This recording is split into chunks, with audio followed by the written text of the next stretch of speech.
passaggio di consegne per il garante dei diritti della persona.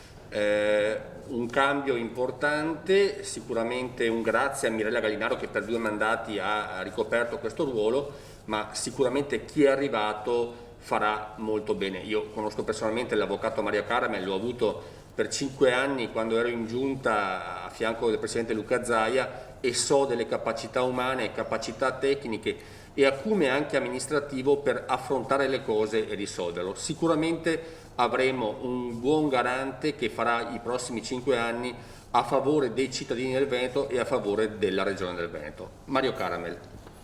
Allora io ringrazio innanzitutto il Presidente e soprattutto il Consiglio regionale che mi ha eletto dandomi questa fiducia. Oggi vengo dal giuramento, quindi il giuramento è una cosa importante verso il Consiglio ma verso anche i cittadini. Non posso in questo momento dire niente se non che trovo una gestione, quindi la dottoressa Gallinaro mi consegna un ufficio funzionante e valido e chiaramente a consuntivo verrò a dire se sono riuscito a mantenere e migliorare.